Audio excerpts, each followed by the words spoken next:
ஓம் ஸ்ரீமாத்ரே நமக. ஸ்ரீ குருபியோ நமக. அனைவருக்கும் நமஸ்காரம். நவராத்திரி தொடங்கிவிட்டால் 9 இரவுகள் ஒரு பகல் இனி கொண்டாட்டம் தான். இந்த காலத்தில் தேவி மகாத்மியம் என்னும் திருக்கதையை படித்தலும் கேட்டலும் முறையாக பாராயணம் செய்வதும் மகத்தான பலனை தரும். உங்களுக்கு வேண்டும் யாவையும் அம்பாள் வரமாக அளிக்கும் அற்புத நாட்கள் இந்த நவராத்திரி தினங்கள். அதனால் இதை யாரும் தவறவிட வேண்டாம். பலரும் பல ஸ்லோகங்களை தமிழில் பதிவிடுமாறு கேட்கின்றனர். இந்த தேவி மகாத்மிய சொல்லப்பட்டிருக்கும் கதையை தமிழில் ஸ்லோக வடிவில் மற்றும் கதை வடிவில் கொடுக்கப்பட்டுள்ளது. அதை இந்த நவராத்திரி 9 நாட்கள் பாராயணம் செய்து அம்பாளின் அருளால் அவரவர் வேண்டுதல்கள் நிறைவேற பெறுவோம். நவராத்திரியில் சொல்ல 1000 மடங்கு பலன் என்று சொல்லப்படுகிறது. அதனால் இதை ஸ்ரத்தையுடன் அனைவரும் பாராயணம் செய்து பலன் பெற பிரார்த்திக்கிறேன். தேவி மகாத்மியம் காப்பு. தேவி திருக்கதையை சொல்லுவதும் ஓர் இன்பம், செவியார அதை கேட்டு களிப்பதுவும் பேரின்பம். உலகாளும் அன்னையவள் 9 நாள் உலா வந்த உன்னதத்தை பாக்களிலே படித்திடவே துணிகின்றேன். என்னவிங்கு சொல்வதுவோ, எப்படித்தான் பாடிடவோ, என்னருமை தேவி இவள் செய்திருந்த அற்புதத்தை அறியாதான் பாட வந்தேன். அம்மை திருக்கதையை தெரியாதான் பாட வந்தேன். தேவி திருக்கதையை குற்றமிங்கு கொள்ளாமல் குணம் மட்டும் கொண்டிருக்க ஏற்றி உம்மை வேண்டுகிறேன். கணபதியின் துணை கொண்டு ஆணை முகத்தோனை அகிலமெல்லாம் காப்பவனை, பானை வயிற்றோனை பக்தர்களை காப்பவனை, மூஷிகத்தில் வீற்றிருந்து மோனநிலை அருள்வோனை வந்தித்து தொடங்கிடுவேன். கலைவாணி அருள்வாயே, வெண்தாமரை வீற்றிருக்கும் வாணி சரஸ்வதியே, அண்டி வந்த பக்தருக்கு அருள் ஞானம் தருபவளே, சொற்குற்றம் பொற்குற்றம் ஏதுமிங்கு வாராது. தேவி திருக்கதையை திருத்தமாய் அருளிடமா, குருவுக்கும் குருவாக என்னுள்ளில் இருப்பவனாம் என்னப்பன் முருகனையும் இக்கணத்தில் துதித்திடுவேன். ஏறுமையில் ஏறி வந்து என்னுள்ளம் வீற்றிருப்போன், ஆறுமுக சுவாமி நின்றன் அடிபணிந்து தொடங்குகிறேன். பாடலிலே பழுதின்றி பத்திரமாய் காத்திடுவாய், நாடி வரும் என்னாவில் நல்ல தமிழ் தந்திடுவாய். தேவி திருக்கதையை சொல்லுவதும் ஓர் இன்பம், செவியார அதை கேட்டு களிப்பதுவும் பேரின்பம். கதை பிறந்த கதை. தேவி திருக்கதையை சொல்லுவதும் ஓர் இன்பம், செவியார அதை கேட்டு களிப்பதுவும் பேரின்பம். முதலாக இக்கதையை மார்க்கண்டேய மாமுனிவர் இதை கேட்க ஆவலுடன் மரக்கிளையில் வந்திருந்து, பறவையென வீற்றிருந்த ஜைமினி முனிவருக்கும் அவர் தம் சீடருக்கும் அன்புடனை சொல்லி வைத்தார். சுரதன் என்னும் ஓரரசன் தன் சுற்றம் செய்த துரோகத்தால் நாட்டை விட்டு துரத்தப்பட்டு காட்டை அடைந்தான். வழியில் ஒரு வாணிகனை கண்டு செல்வதெங்கே என கேட்டான். தன் மனைவி மக்களாலே தானும் இங்கே துரத்தப்பட்ட தன் சோக கதை ஒன்றை சமாதி எனும் அவ்வணிகன் சொன்னதனை கேட்ட மன்னன் ஆதரவாய் அவன் தோளில் கை போட்டு நடந்தபடி அடுத்தொன்று சொல்லலானான். இத்தனையும் என் மக்கள் எமக்கிங்கு செய்திடினும் இன்னுமிங்கு என் மனமும் அவர் நலனை நாடிடுதே, ஏனென்று தெரியவில்லை, எப்படி என புரியவில்லை.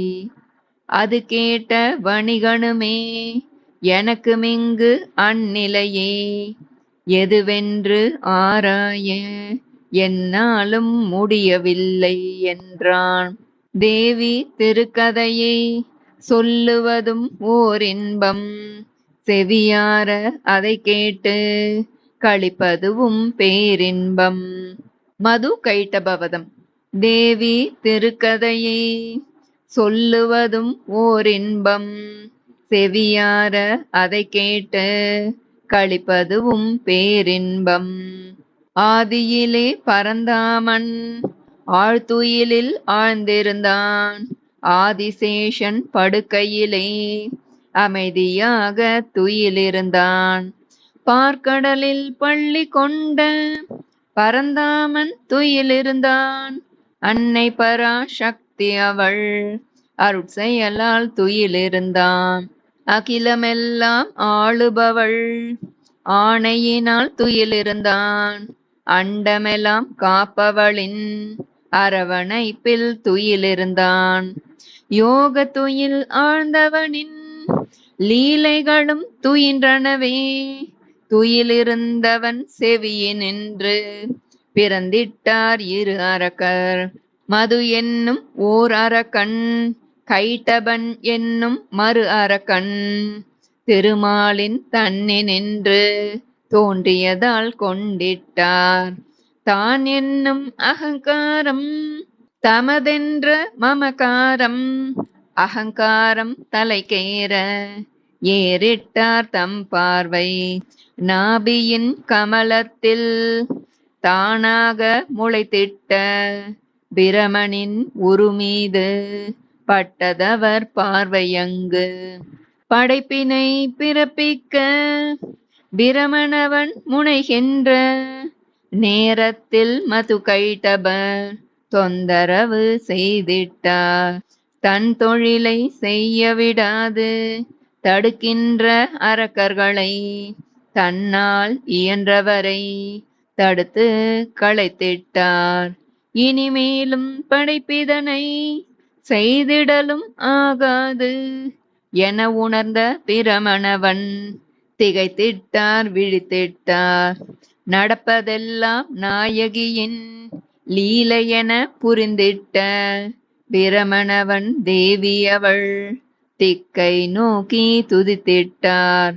என் பணியை யான் செய்ய எனக்கிங்கே உதவிட என சொல்லி பலவாறு துதிகளினால் வேண்டிட்டார். விஷ்ணு மாயா மனமகிழ்ந்தாள், அப்படியே எனவென்றாள். திருமாலின் துயில் விட்டு தான் நீங்கி சென்றிட்டாள். துயில் களைந்த திருமாலும் தேவிதனை வணங்கிவிட்டு தான் எழும்பி சென்றிட்டார். அரக்கர்வதம் செய்திட்டார். மது கைட்டப அரக்கருடன் 1000 ஆண்டு போர் புரிந்து அரக்கர்தமை அழித்திட்டார். படைப்பினையே தொடர வைத்தார். தமசென்னும் வித குணத்தை அரக்கறிவர் கொண்டதனால் தானும் அந்த குணம் கொண்டு அன்னை இவள் வதம் செய்தாள்.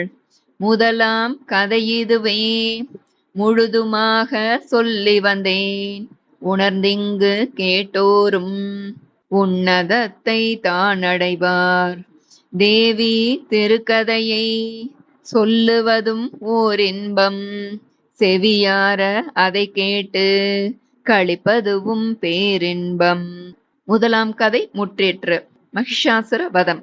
தேவி திருக்கதையை சொல்லுவதும் ஓர் இன்பம், செவியார அதை கேட்டு களிப்பதுவும் பேரின்பம். மகிஷன் என்னும் ஓர் அசுரன் மண்டலத்தை வாட்டி வந்தான். தனக்கெனவே பல உருவம் கொண்டு வந்து பாழ் செய்தான். அனைத்திலும் முதன்மையானது அவன் கொண்ட எருமை வடிவம்.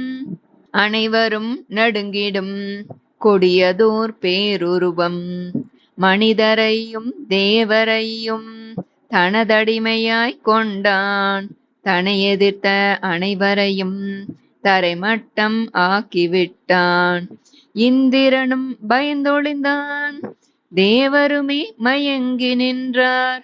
அண்ட பகிரண்டமெல்லாம் நடுங்கிடவே அவன் நடந்தான். இதுவரையில் இவன் போல அசுரனிங்கு இருக்கவில்லை என வஞ்சி உலகோறும் நடுங்கிடவே அவன் வாழ்ந்தான். முக்கடவுள் அடியினையே தேவருமே பணிந்து நின்றார். அடைக்கலமே நீ என்று அவரடியில் தாழ் பணிந்தார். அசுர உடல் எருமை தலை குத்திவிடும் கொம்பிரண்டு எவராலும் வெல்ல ஒண்ணா வரம் பெற்ற இருமாப்பு. அதிகாரம் தலைக்கேற புரிந்திட்டான் அட்டகாசம். மகிஷன் பெற்ற வரமதனால் மூவருமே திகைத்திருந்தார். தனிவரத்தின் மகிமையதால் மகிஷனுமே பலம் பெற்றான்.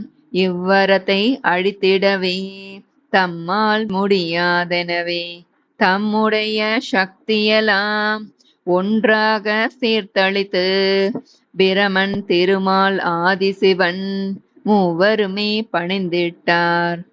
அன்னை அவள் அடிபணிந்து அவரிடமே சமர்ப்பித்தார். தான் அளித்த சக்தியெல்லாம் மீண்டும் அங்கே தான் கொண்டு சக்தி அவள் கிளந்தெழுந்தாள். தீதழிக்க மனம் கொண்டாள். மகிஷாசுர மர்தினியாய் அவதாரம் செய்திட்டாள். சிங்கத்தை வாகனமாய் சக்தி அவள் கொண்டிருந்து மகிஷனுடன் போரிடவே பல கைகள் தான் சுமந்தாள். போரினிலே வேகமதாய் பகைவரையே அழிக்கையிலே மகிஷனையும் கொன்றழித்து மனித குலம் காத்திட்டாள். மகிஷனையும் கொன்றழித்து மனித குலம் காத்திட்டாள். எருமை கிடா தலைவீழ எழுந்ததொரு தீய சக்தி தன் பலத்தால் அதை அழித்து தரணி அதை வாழ்வித்தாள். எருமை அதன் உருத்தரித்த அசுரனையும் வதைத்திட்ட அன்னை இவள் பெருங்கருணை சொல்லிடவும் எளிதாமோ. ரஜஸ் என்னும் துர்குணத்தை அன்னை இவள் அழித்திட்டாள். அனைத்துலகும் வாழ்ந்திடவே அன்னை இவள் அருள் செய்தாள். துரை இவள் மகிஷாசுர மர்தினியாய் வந்திட்ட பெருமையினை போற்றிடுவோம், ஜெய ஜெயவென பாடிடுவோம். பெருமையினை போற்றிடுவோம், ஜெய ஜெயவென பாடிடுவோம். இரண்டாம் கதை இதுவே இன்பமுடன் சொல்லி வந்தேன். உணர்ந்திங்கு கேட்டோரும் உன்னதத்தை தான் அடைவார். தேவி திருக்கதையை சொல்லுவதும் ஓர் இன்பம். செவியார அதை கேட்டு களிப்பதுவும் பேரின்பம். இரண்டாம் கதை முற்றிற்று. மூன்றாவது சும்ப நிசும்ப வதம். தேவி திருக்கதையை சொல்லுவதும் ஓர் இன்பம். செவியார அதை கேட்டு களிப்பதுவும் பேரின்பம். மூன்றாம் முறையாக அன்னை இவள் செய்திட்ட அற்புதத்தை பாடிடுவோம், அவள் பெருமை கூறிடுவோம். சண்டமுண்டர் எனும் அரக்கர் பூதலத்தில் வாழ்ந்திருந்து கொடுஞ்செயல்கள் செய்து வந்து விண்ணவரை வருத்தினரே. அவர் கொடுமை தாங்காது அலறிட்ட வானவரும் உமையன்னை பதம் நாடி மலையெங்கும் தேடினரே. இமயத்து மலைகளிலே அலைந்திருந்த உமையன்னை இவர் பாட்டை கேட்டதுமே அடக்க ஒன்னா சீற்றமுற்றாள். குண்டலினியின் கண்ணே நின்று புறப்பட்ட அன்னை சக்தி காளி என்னும் கோர உரு கொண்டங்கு வெளிவந்து சண்டமுண்ட அரக்கர்களை அடியோடு சாய்த்து விட்டு அசுரர்களின் சிரம் கொய்து வீறிட்ட உதிரம் குடித்து சண்டமுண்ட அரக்கர்களின் தலை கொண்டு தேவியவள் காலடியில் சமர்ப்பித்து சாமுண்டா என பெயர் பெற்றாள். இத்தோடு நில்லாது தொடர்ந்திருந்த போரினிலே ரக்த பீஜன் எனும் அரக்கன் மூர்க்கமாக சண்டையிட்டான். இவன் பெற்ற பெருவரமோ எவரையுமே வியப்பில் ஆழ்த்தும். தன்னுதிரம் ஒரு துளியும் பூமியிலே விழுமாயின் அவற்றினின்று மற்றுமொரு ரக்த பீஜன் தோன்றிடுவான் எனும் வரத்தை பெற்றதனால் தன்னை வெல்ல யாருமில்லை என்கின்ற தலைகணத்தில் தாறுமாறாய் சண்டையிட்டான். கொடுமையான அரக்கனிவனை வெல்லும் வழி யாதெனவே தேவி அவள் சிந்தித்தாள். காளியென சண்டையிட்டாள். அகலமான வாயினிலே தொங்குகின்ற நாக்குடனே அசுரனிவன் மார்பிளந்து உதிரமொரு துளியேனும் நிலத்தடியில் வீழாமல் நாவெடுத்து குடித்திட்டாள். பிறவரக்கர் தோன்றுவதை தன்மதியால் தடுத்திட்டாள். ரக்த பீஜ அரக்கணவன் கொடும் செயலை முறித்திட்டாள். இவர்க்கெல்லாம் அரசனான அண்ணன் தம்பி இருவருண்டு. சும்பன் என்னும் ஒரு அரக்கன், நிசும்பன் எனும் அவன் தம்பி. இருவருமே இப்போது அன்னை எதிர் தோன்றிட்டார். நீண்டதொரு போர் நிகழ்த்த அன்னை அவள் உளம் கொண்டாள்.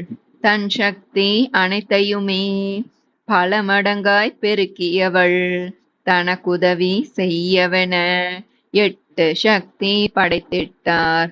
நாராயணி வைஷ்ணவி குமாரி பிராமி வாராகி ஐந்திரி சாமுண்டா எனும் காளி அம்பிகா என்பதுவே அவர் பெயராம். மாத்திரிகையர் எண்மருடன் தேவி அவள் புடைசூழ போர்க்களத்தில் நிசும்பனுடன் கோரமான போர் புரிய பல காலம் போர் புரிந்து நிசும்பனுமே மாண்டொழிந்தான். எஞ்சி நிற்கும் சும்பனுடன் போர் புரியும் ஆற்றலுக்காய் தான் படைத்த எண்மரையும் மீண்டும் உள்ளே சேர்த்திருத்தி தனியளாக தேவி அவள் சும்பனுடன் போர் செய்தாள்.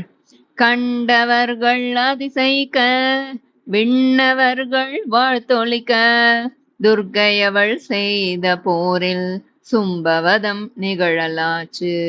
துர்க்கையவள் செய்த போரில் சும்பவதம் நிகழலாச்சு. கொடுமரக்கண் மாண்டு பட்டான். தேவி சிரம் கொய்திருந்தாள். விண்ணவரும் மறையவரும் மன்னவரும் வாழ்த்தி நின்றார். 3ஆம் கதை இதுவே.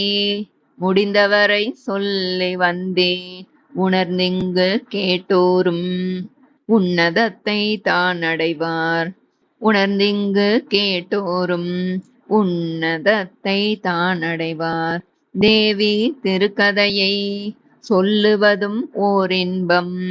செவியார அதை கேட்டு களிப்பதுவும் பேரின்பம். கதை முடிந்த கதை. தேவி திருக்கதையை சொல்லுவதும் ஓர் இன்பம். செவியார அதை கேட்டு களிப்பதுவும் பேரின்பம். தேவி திருக்கதையை தீர்க்கமுடன் சொல்லி வந்த சுமேதசரும் மன்னனையும் வணிகனையும் வாழ்த்தி அங்கு அனுப்பி வைத்தார். திருக்கதையை செவிமடுத்த இருவருமே மனமுணர்ந்து விஷ்ணு மாயை எண்ணமெந்த அன்னை அவள் தனை எண்ணே கண்மூடி தியானித்து பல காலம் தவம் இருந்தார். அன்னை அவள் மனமிறங்கி அவர் முன்னே தோன்றி நின்று அவர் வேண்டும் வரமெல்லாம் அளித்தருளி மேலும் சொன்னாள். என் கதையை எவரொருவர் பக்தியுடன் படிப்பவரோ படிப்பவரை கேட்டவரோ மனமொன்றி எனை நினைந்தால் அவர் வேண்டும் வரம் யாவும் நான் அவர்க்கு வழங்கிடுவேன். இகலோக பரலோக இன்பமெல்லாம் யான் அளித்து நற்கதியும் நான் தருவேன் என்றுரைத்து மறைந்திட்டாள் சர்வலோக ஜெகன்மாதா. சகலருக்கும் வாழ்வளிக்கும் தேவி விஜயலக்ஷ்மி. துர்கா லக்ஷ்மி சரஸ்வதியாக தேவி இவள் செய்திட்ட அற்புதத்தை இதுவரையில் பாடி வந்தேன். படித்தவரும் கேட்டவரும் இகத்தினிலும் பரத்தினிலும் பாக்கியத்தை தான் அடைந்து பேரின்பம் பெற்றிடுவார். தேவி திருக்கதையை சொல்லுவதும் ஓர் இன்பம், செவியார அதை கேட்டு களிப்பதுவும் பேரின்பம்.